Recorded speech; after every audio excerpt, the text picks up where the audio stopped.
This story is generated and narrated by AI. If you notice any glitches in the voice, feel free to leave a comment. Your feedback helps improve future videos. Have you ever felt an unseen presence watching you in the woods? Share your eerie experiences in the comments below. I never planned to tell anyone what happened, not because I feared they wouldn't believe me, though I know most wouldn't, but because I wasn't sure if saying it out loud would make it stronger, make it remember me. You hear stories like mine all the time, especially online, a strange noise in the woods, a shadow you can't explain, a lost hour, a dream that doesn't end. But those are stories, fiction, something with edges. What happened to me doesn't feel like it has edges. It's more like a fog in my memory that I keep walking through. Each time, I come out with something new. Something I didn't remember before. I'm not even sure which part is real anymore. All I know is this: don't go hiking off the marked trails in the Carpathians, and if the fog rises, don't answer when it calls your name. I went alone. That part's true. Late September. Eastern Slovakia. I had 2 weeks off and the worst case of burnout I've ever known. So I booked a train, packed light, and told myself I'd go where the map ends. No cell signal. No deadlines. Just clean air and old trees. I'd picked a village called Rezabek, barely a dot on most maps, tucked into a bend in the Carpathians, surrounded by endless forest, population under 100. One road in. No signs in English, perfect. When I arrived, the air smelled like wood smoke and damp pine. The buildings looked older than the language I spoke. People watched from doorways but said nothing. I remember a woman sitting by a well, hands red from laundry, and she didn't blink once as I walked by, just stared like she was already grieving for me. There was only one place to stay, an old man's guest room, €5 a night. He didn't speak much English, but we managed. He had eyes like old bark, dry and dark, and when I mentioned I wanted to hike the eastern ridge, he went quiet. He didn't say don't, he just muttered something that stayed with me. The trail is old, but it doesn't forget. The next morning, I set out early. Fog still hung over the grass like a sleeping animal. I wore layers, boots, a GPS watch. Everything I thought I needed. The trail started clearly enough, worn but visible, weaving between tall firs. For the first hour, it was beautiful. Light filtered through the canopy. Moss grew thick and bright on every stone. Birds chirped in a language I didn't know. I felt alive. And then I saw the first marker. It was a stone, just a flat slab about knee height, sticking up from the dirt. No carvings. No lichen, just placed, too clean to be natural, too deliberate. I stepped over it without thinking, and almost immediately, I realized the birds had stopped. No sound, no wind, no insects, just silence so dense it felt like pressure in my ears. I kept walking. It felt wrong to stop. I saw other things after that. Small things at first. A tree with bark stripped in long, vertical lines, no sign of claw marks, just stripped clean. A puddle of water that reflected nothing, not sky, not branches, just black. The trail began to fade. One moment, it was there, muddy footprints, broken twigs. Then it wasn't. I checked my GPS. The screen flickered, glitched, then died. I tapped it, shook it, turned it off and on. Nothing. The compass app on my phone spun slowly, like it was unsure which way to lie. I should have turned back. Any sane person would have, but something kept pulling me forward. Not curiosity, more like a thread through my chest, tugging. And I started to feel watched. Not the usual kind. This wasn't paranoia. It was aware, focused, cold, like something intelligent was studying me. Not because it was hunting, but because it was deciding. I came upon another marker.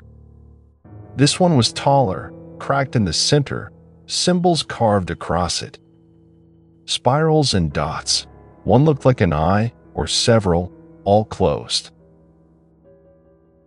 I reached out, foolishly, and touched it. It was warm. And then the fog came. Not like morning mist. This was thick, wet, suffocating. It rolled in fast, swallowing trees and trail alike. Sound dropped out again, and the cold came with it. A deep, marrow-chilling cold. I stopped walking. I don't remember why, maybe instinct. That saved me. Because just ahead of me, something moved, something tall, something wrong. At first, I thought it was a person, then a deer, then a tree swaying in the wind. But there was no wind, and it had no face, just a long, pale stretch of skin. And then it spoke. Not with words, with my voice, repeating something I'd said that morning. Looks like a good day to hike, but twisted. Slower, like it was learning to pronounce it. I turned and ran. I don't know how long I ran for. The forest blurred. My breath came in dry sobs, but I never looked back. Eventually, I saw a shape through the fog, wooden, rotting, a cabin, no lock. No lights. Just walls and a roof. I staggered in, slammed the door, and collapsed. It was night outside, or maybe not. I couldn't see. That's where I'll stop for now, because that's when the real horror began. When I realized I hadn't left the forest, not really. And neither had it. I didn't sleep.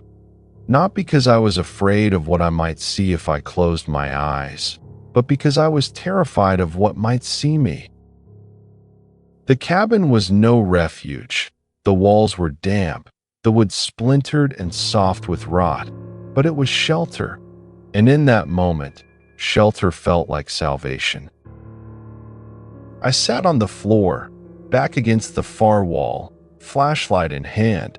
The beam flickered with every breath I took. My phone was still dead. My watch now displayed a time I couldn't recognize, some symbols, not numbers. Almost like it had decided time was irrelevant out here. I tried to convince myself I was just lost, that I'd wandered too far, panicked. Maybe I hallucinated something in the fog. People get turned around. They see shadows and hear things. It's common. It's explainable. But then I heard it again. My voice, just outside the cabin wall, repeating something new. I shouldn't have come here. It dragged the words slowly, distorting them like melted tape. I froze, didn't move, didn't breathe. Something scraped along the outside of the cabin.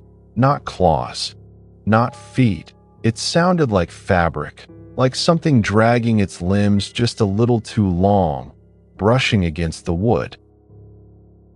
Then silence. I must have blacked out. There's a blank spot in my memory, and when I opened my eyes again, it was brighter, daylight, or something close to it. But when I stepped outside, the forest didn't look the same. The trees were too still. The bark looked like skin, and everything was silent. Not just quiet, mute, like the air itself was being choked. I turned to look at the cabin again, but it was gone. Where it had stood was only a patch of dry earth, cracked and empty, like it had never existed. My boots left no prints in the soil. Even the moss didn't bend under my feet. I started to feel like I wasn't walking through a forest, but through a memory of one. And that's when I saw the marks. They were carved into the trees. Every few steps, another one appeared, circles spiraling into themselves, lines that split and branched like veins or roots, and always an eye. The same eye, sometimes closed, sometimes cracked open. I began to follow them, not out of curiosity, but out of necessity. They were the only signs of anything human, the only signs that someone, at some point, had been here before me. The deeper I went, the more I noticed the changes. The ground pulsed beneath my feet, as if the earth were breathing. The trees leaned toward me, not away, and the fog, it wasn't fog anymore. It moved with purpose. It surrounded me not like weather, but like thought. It responded to me. It shifted when I tried to hide. It closed in when I tried to rest. And then I heard something behind me. Not footsteps, not breathing, but ticking, soft, rhythmic, like a clock suspended just behind my ear. I turned. Nothing. The ticking stopped. But I knew it was watching again. Not with eyes, with presence. There was an intelligence in that forest, not malevolent, not kind, just vast, older than language, older than shape. Something that had forgotten what it once was, but remembered how to listen. I passed another marker, this one different. It was a full stone arch, just high enough to duck under, inscribed with words I couldn't read, lines that shifted when I looked too long. And for some reason, I stepped through. Beyond the arch, the world changed. The sky wasn't gray anymore. It was black, but not dark. It shimmered faintly, like ink stirred by a brush. The trees were gone, replaced by columns of flesh and stone, rising and falling, breathing, waiting, and the fog. Now it had faces. Not human, not even animal. Faces with eyes that multiplied the longer I looked. Some blinked sideways, some opened into mouths. They watched as I walked, but none moved. And in the distance, I saw it. The thing the villagers wouldn't name, the thing the old man warned me about. It didn't crawl or walk. It simply was a mass of limbs and orifices shifting in geometries the brain wasn't meant to perceive, a shape that had no top, no bottom, just movement. It radiated intention. It wasn't hunting me, it was calling me. And the voice, when it finally spoke, it didn't use mine. It used everyone's. Thousands of voices layered into one. Children, elders, whispers, screams, all speaking the same phrase, over and over. Come back to where you were unmade. I ran, not out of fear, but because something inside me remembered. Some old, buried part of me knew that voice, knew this place. I didn't come to this forest, I returned to it. And that was the worst realization of all. There are no words for the things I saw when I ran, only impressions, wrongness, like seeing colors that don't exist. The forest became a blur of impossible shapes, angles that bled, shadows that whispered. The ground rippled beneath my feet, like skin reacting to touch, and all around me, that voice, not chasing me, but guiding me. Come back to where you were unmade. Not a threat, not a plea, an invitation. I stumbled into a clearing, if it could still be called that. There was no grass, just earth, pulsing with a dull, wet light. In the center lay a hole, a perfect circle, its edges rimmed with a membrane that looked organic. It opened and closed in slow, rhythmic breaths, like a sleeping mouth. But it wasn't asleep. Because when I got too close, it opened wider. And something inside it moved. Not upward, but inward, like it was folding space into itself. It wasn't just a pit, it was a throat. A passageway into something deeper. And I should have turned and run. But my legs didn't obey. Because as I stared into that blackness, I realized something. I knew what was waiting below. Not from memory, from recognition. This place, this entity, this wound in reality, it had touched me before. Maybe in dreams, maybe before I was born, maybe before there was such a thing as time. But I had been here, and it wanted me back. I should have fought, I should have screamed, but I only stepped forward. The ground swallowed me whole. Not with force, with acceptance. And as I was pulled into the dark, I saw everything. A city without architecture, floating in a void of murmurs. Creatures like thoughts given form, some vast and drifting, others coiled in corners of dimension. Time fragmented. I saw my own body suspended, then decaying, then unborn. I saw myself crawling out of the forest years ago, a forest that never existed. I saw a mirror, and in it, not me, but a shape that had worn my form. I heard the ticking again, but now I understood. It was the sound of its heart, the thing at the center of it all, the thing that dreams us into being. And as I reached the bottom, if bottom has meaning in a place like that, I found it. The core. It had no shape. It was not a god. It was not evil. It was hunger and memory and origin all at once. And it saw me. Not as a man, not as prey, but as something it had once been, and long since abandoned. When I awoke, I was outside the forest, lying on a hiking trail, just past the village. No wounds, no signs of the cabin. My phone worked again. My watch read a time that made sense. It felt like a dream. It should have been a dream. But when I reached into my pocket, I found something that hadn't been there before.